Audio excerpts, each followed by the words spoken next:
So here we are in the month of October. Pastor Wade has been on sabbatical for 3 months now and is going into the 4th month. The church hasn't burnt down. We survived, and we are very excited about that. But on a serious note, it was very important for Pastor Wade to take the sabbatical. As a church, we needed to grow and expand into, step further into what God has called us to do. And Pastor Wade needed to be able to take some time out to breathe and relax and restore and regroup and gather himself. And so we are excited that he is getting ready to come back. I'm glad that he has shared his videos and pictures on Facebook. I felt like I was in Africa and I was scared to touch the lions, and I wasn't even there to touch the lions, and I saw when he jumped because the tail was swagging and carrying on. But all of that was fun. It was very wonderful to be able to experience that from afar. So Pastor Wade, we're glad you had a good time, and we're glad that you're coming back. October 22nd is going to be it, and we're going to be here, and it's going to be wonderful. Hi, Pastor. Welcome back. We've missed you so very much. Pastor, today we took full membership, and we wish you were here, and we wanted to let you know that you inspire us in every way, spiritually and within this walk. And so we miss you. We can't wait for you to come back, and we love you. Just want to say, hey, man of God, thank you again for entrusting us to carry on your vision while you're out. We definitely appreciate you when you come back. I'm sure you'll see a lot of growth with the leadership team and also the congregation. So thank you for allowing God to use you, and I thank you for God allowing you to get some rest and also to hear from Him. So love you, sir.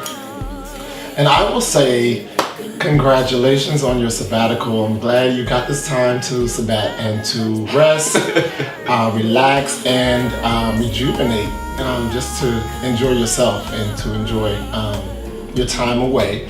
I just want to say that the church has actually gone on, and we have grown tremendously.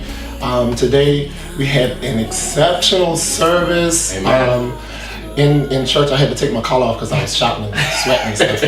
The Lord really blessed, and I couldn't put that stuff back on because I'm ready to change it. But anyway, just want to say thank you so much for, one, being a friend. Thank you for being a brother to myself and to Dane throughout these 4 or 5 years that we've known you. We appreciate God for you being the man of God in our lives, and we're just glad that you're back or coming back, and we're looking forward to the next level and the next step in which God will have for all of us. Love you, sir. If there's anything that I could think about that can sum up this experience, it makes me think of, in journeys, we have to go step by step. And this is a part of the step on the next phase of the journey. Mwah!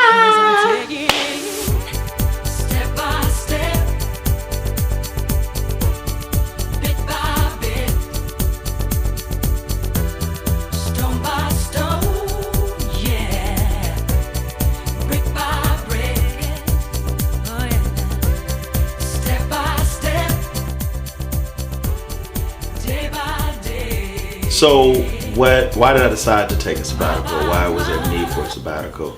That's a long and a short answer to that. The short answer is I think that everyone should take a break from whatever they're doing so they can avoid burnout. The longer answer is really centered around, it was 7 years. Started the church as a founding pastor. We've been through several ups and downs, several hurdles, and that wears on a person. And the reality is I saw a lot of pastors who were making bad decisions, committing suicide and things like that because they had not taken the moment to take a break. I know I heard in seminary that it's important. Burnout is real. You gotta take a break. But when you're in it, you want to make the machine work. You want to be successful. You want to make sure lives are changed and touched. You can get wrapped up in that. But it's always important that you take a break. Jesus showed us that when he fed the 5,000, Sea of Galilee, and after he fed them and ministered to them, he said, okay, y'all go to the other side. I'm going to rest. And he met the disciples on the water. So resting is real important, and I realized that it's an act of worship to God to take a Sabbath, to stop everything, and to be able to just rest so that you can be restored, rejuvenated, and replenished for the journey. So after realizing that I was beginning to get burned out, my passion wasn't there as much as it was, and I was tired and needed rest and needed more than just a weekend or 2 weeks. I decided that a sabbatical was needed.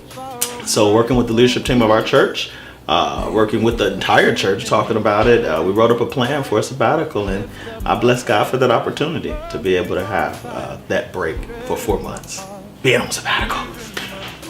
So my sabbatical was set up in 3 phases. The first phase was to reconnect with family and to just begin to make sure the systems are in place, and I detach from the church. Second phase was centered around me being able to just breathe and have a good time. And the third phase was around looking at families and spiritual connections. So the first phase of my sabbatical was really about connecting with my family. I was going to be gone for 4 months, not only from the church, but I was going to also not be accessible as much to my family. So it just so happened, God worked in a mysterious way where my cousin, that is 3 cousins removed, my great godfathers, my great grand uncle's daughter reached out to me and found me on Facebook, and she's like, hey, I'm your family, we having a family reunion and we want you to come. And my more immediate family was already having something in Chicago the week after. So I got a chance to go down to Jackson, Mississippi, and meet a whole new section of my family, a whole new arm of my family that I never met, and it was an amazing experience. I was the only one from my immediate side of the family that was able to go. I met cousins, I met aunties. I went to the house that my grandmother was raised in and my great grandmother lived at. It was an amazing experience. I got a chance. That really invigorated me to go on this journey, because I felt like I found a connecting point of who I was, and it was like I'm on this journey now to find more of me. So as I travel to other places like Africa, I can find out more of my roots. It was a starting point for, okay, here is you, and here's a nucleus of you, a part of you that you didn't know, and now we're starting this journey of exploration. And so after that, the next week I left from that family reunion and immediately went to Chicago to meet with my mother and my immediate family. 4 trips on this first segment of my sabbatical. It was Paris, Rome, Florence, and then Venice. Venice was the last. About the time I got to Venice, I was wore out, to be honest with you. Venice is a city that's made up of many islands. I think it's 19 islands, and the transportation is a gondola, which is a small boat that travels on the canals. They don't have any cars. And so I had these huge bags walking up bridges, walking over bridges, and I was wore out and tired. I was already tired from the other travel and trying to get used to the time zones and everything. Venice was a beautiful place. It's nighttime, it's raining. I'm having a great time in Paris, enjoying myself. Having a good time, you having a good time.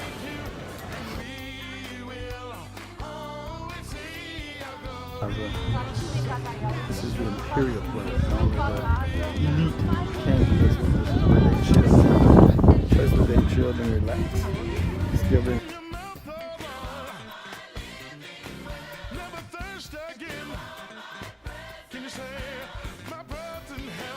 New York Fashion Week was fun. I think I said this was not my first Fashion Week, it was my second. But this one really, since I was on sabbatical, and I said, I want to, look at as a pastor, but also appreciate who I am as a human being, being able to look at how do I step my game up? How do I dress a little more spunkier? How do I change up my hairdo and get it right and make it do what it do? And so I went to New York Fashion Week. I got tickets there and was able to meet a lot of great people, but I also was able to really pay attention to fashion and how fashion speaks volumes. People, before they see you, they see what you have on. Not to say that you have to, go for names and brands, but how you present yourself is really important. And so it made me think about how do I present myself. One of the things that I always thought about, and don't you use this against me, was that I felt like I presented myself, my effect was like an old man. So for me, thinking about how do I make myself look younger? How do I still appreciate and show that the reverence for God, but at the same time allow myself to be human? human and young. And so you see the hairstyle changed, and even some of my gear changed, my attire changed. And I'm looking forward to bringing some different styles back to the pulpit as well. Something that's respectful to the tradition of our religious tradition, but at the same time began to speak to who I am as a young pastor, and being open to that.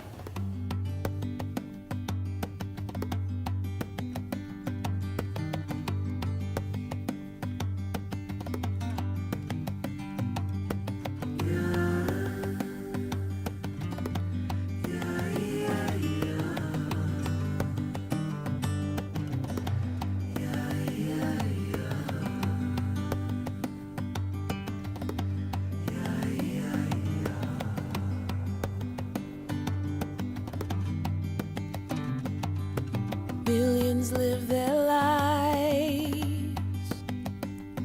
That Muhammad, Krishna, or the Buddha are the way. Still some believe it's right to say in the name of Jesus when you pray. We are a humankind of 7 billion.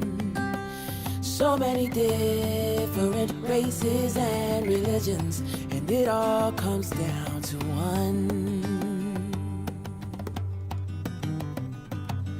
Some say God's a him. Okay. Still many believe that he is a her. Does God live in our hearts? Wow. Ends up what Somewhere out there in the universe, we are a humankind of 7 billion. So many different races and religions, and it all comes down to one. How far will we have to go before we learn the lesson? Where they fell first. Gandhi was a Hindu, Martin Luther King a Christian. Regardless of religion, All right. they knew love was Just coming out of a mission. cave, And it all and you comes have to keep down up with this to one. tour guide because he will leave you if you don't keep up with him. Look at this view. I'm in the motherland. I'm in the motherland. I'm at the place where my people came from, Africa. And not only that, but I'm in the cradle of civilization, where it is believed that all humans have derived from. I'm in Africa, a place that I've always wanted to be at. So I'm ready to go in. I'm ready to see everything. I'm excited. I made it off the crazy flight, and I'm here. So I was really excited. Nelson Mandela. I mean, for those of us, in Chicago, going to Rudyard Kipling Elementary School, we were taught a lot about apartheid.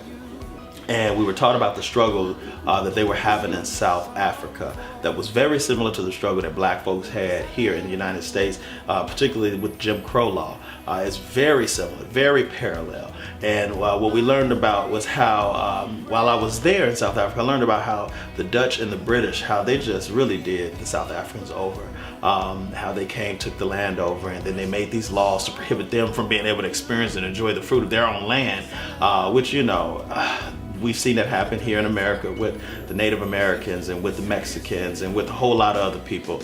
And so that same thing happened in South Africa, where those groups came and locked up folk who were fighting for freedom and trying to say this is wrong, this is not right. And Nelson Mandela, being one of them, got a chance to go to the prison that Nelson Mandela was locked up in. Mahatma Gandhi was also locked up in it. Learned a lot about how they did their class system and their race system, how they could literally change a person's race by the stroke of a pen. If they felt that if you were light-skinned and they felt that you were too light and your nose was more narrow, they could call you a mulatto, or they could call you a colored person, and your race would literally be changed like that by a group of people voting on that. Nelson Mandela, he was heroic. He was a state. They were considering him a terrorist of his time because he was fighting for justice. But the powers that be at the time obviously didn't want that, so they labeled him as what they've done and locked him up. So looking at that history, how he overcame the insults, the things that folk did, more than insults, they locked this man up, took his life for 20-something years, separated him from his family, shot up his home, and he still said, you know, God is calling me to love and unite people. Even in prison, he wrote the treaty that would unite the nation when folk were still divided. He was locked up and they were still leaning on him to write the paperwork, the Bill of Rights for this new South Africa that was being birthed. And it was just amazing to see. I was there at the State Parliament's building, and I was at the Nelson Mandela statue that's located in front of it. And I said, you know, I'm excited about what he did and how he helped to end apartheid, along with a ton of other people that helped. So I went and I said, let me do an exciting jump. And I just jumped for joy in front of the Nelson Mandela statue. And I thought, you know, what a perfect place to be happy. And so Nelson Mandela, I'm really, he's similar. He can be equivalent to our Martin Luther King here. He did a great work there. And I thank God for Mahatma Gandhi, who influenced him as well as Martin Luther King for nonviolence and standing up, speaking truth to powers. You have to be a prophetic voice. But you said YOLO, YOLO. You only live once. That was the motto, my personal motto for my whole sabbatical. So we went to the lion park. We got a chance once again to see a lot of animals. We were in the vehicles and they were in their natural habitat. There's one section where you can actually go and touch the animals. So I went to where the lion cubs were. How you think you would feel? I was nervous, I was scared, but I said I was gonna do it. I was gonna make it do what it do. So I went with another family. There was 2 people with me. And I said, if they get ate first, then I can run. So I'll let them go first. The lion did not eat them. So I said, okay, let me go over here and pet them and let me try to be brave and present myself as brave, at least for this video. And so I went pet the lions. And I was scared while petting. Well, they posed themselves actually in this position where one lion was sitting up next to my left hand and then one was kneeled down. The one that was kneeled down, originally she was facing me and she nipped at me. So I said, I won't be messing with her anymore. And so after that, they positioned themselves in this position and I was sitting there trying to pose. The guy's shaking this can to keep their attention. And I remember the tail from the lioness, it swung and hit me. And as much as these were cubs, that tail had so much power and I was like, ooh, it hits it and hurt so bad. But it was funny. Folks commented on that video once I posted it and said, oh, you look scared. No, I was hurt. The tail from the lioness hurt me really bad. But it was good. One of the things I noticed once I went back and looked at the video is that I was pointing my finger at the lion. And what I did notice was that the lion was really paying attention to my finger. And so when I caught that in that moment, I pulled my finger back and just, pulled my hand. But I didn't know that. I was wondering if I was tempting that lion with eating my finger. But that's my experience at the lion park. I love Egypt. So this was one of the, for me, most powerful experiences, spiritual experiences. A lot of things that I've always always wanted to see, I was there. I got a chance. My hotel was right off the Nile River. So I literally sat one night and just thought about how my teachers and everyone always talked about the Nile and how it really was the life source of Egypt and how it became so great. And I'm sitting right outside of the Nile. I ate on the Nile River. Got a chance to see the Great Pyramids of the Giza Strip, and then got a chance to go to Dashur, which is a city that's maybe 45 minutes away where the first original pyramids were before the Giza pyramids. Went inside of one pyramid there. Got a chance to go to the Egyptian Museum and see tons of mummies and coffins and a lot of artifacts, the original Rosetta Stone. I got a chance to see that and see how they translated hieroglyphs from Greek and other languages, Latin. It was amazing. That was one of the dreams, the trips of a lifetime, because it's one of the places that I hold very dearly. A lot of spiritual meaning there for me, a lot of historical insight, and it shows about how Black folk are really very smart, how we're intellectual, and how we can create things that will survive millennials. The pyramid, the angles happen to be at 43 degrees, and having to know. After I left Egypt, I got a chance to go to what we all call the Holy Land. 3 major religions call it the Holy Land: Islam, the individual Jewish folk as well as Christians. It's a holy land for all of us because there's a lot of history to the Mosaic, to the Abrahamic religions. It's a lot of history there. So I got a chance to see a lot in Israel. From my Christian tradition, my Christian perspective, I got a chance to see the place where Jesus was born. There's a star that marks the place where he was actually born. I got a chance to touch that. I got a chance to go to the Holy Sepulchre, the place where Calvary's cross is, where Jesus was crucified, where they took his body and laid it on the ground from it. I got a chance to actually touch the stone or the spot that they believe was where it was. I got a chance to also bless a lot of articles at that spot and bring it back for the church. Items that I will give to people at the church, but they were blessed at the spot where Jesus remains laid. And then I got a chance to see the tomb where they actually laid Jesus' body, and then the stone, where the stone and everything was. They have a fire that's there, and I was able to light candles that I'll bring back to the church. But I got a chance to see a lot there. They built a temple over all of this, a church structure over all of this sacred space. It was a spiritual moment for me. But I think the most spiritual moment, there were two places that were top-notch spiritual moments for me, and that was when I arrived at the Sea of Galilee. The Sea of Galilee, you can't mistake that maybe this is the spot, maybe this is not. So the Sea of Galilee is the Sea of Galilee. It's been the Sea of Galilee since Jesus' time, before Jesus' time. And to actually see that this is where Jesus walked on water. This is where Jesus calmed the storm. And to actually see the spot. And the historian was telling us about how during the afternoon times storms rise up on the Sea of Galilee often. And I can imagine that one of these storms where Jesus said, "Peace be still," a phrase that I often use. And so it was just amazing to see that. I actually walked in the Sea of Galilee. The shore was made up of a lot of seashores. I got a chance to take pictures at the Sea of Galilee. I tried to walk on water, but it wasn't too successful. I walked on the rocks. That was right there at the water, but didn't make it quite walking on the water. And then after that, my highlight of all of my trip, which I think was really symbolic of my entire journey, was the dipping in the Jordan River. This is the river that Jesus was actually baptized in by John the Baptizer. And I got a chance to actually dip in that river, the Jordan River. It was an amazing experience. I have video footage of it. It wasn't just the dip. This represented for me a rebirth, a refreshing, a rejuvenation. Many folk know that in 2014 there was a moment that really knocked the wind out of me, and I felt like this moment refreshed me, it purified me, it cleaned all of that off and allowed me to wake up refreshed, renewed, and allowed me to I felt spiritually I was more in tune at that point. Like God had given me all these moments where he touched and reached me throughout the spirit, but I felt God in that moment coming up out of that water. And even today, for me, it's still mind-blowing to think that I was able to dip in the place that Jesus was baptized in. That was a powerful experience. And I had a Muslim friend who prayed for me while I was there and took the pictures while I was there. And once again, God said to me that I'm not respecter of person, that my spiritual experiences go beyond religion, which you all have created. I am God. I am that I am. And so that was powerful to have a person there that was Muslim and witnessing and being there in my experience. But that was powerful. That was powerful. And it highlighted the rebirth of this sabbatical for me.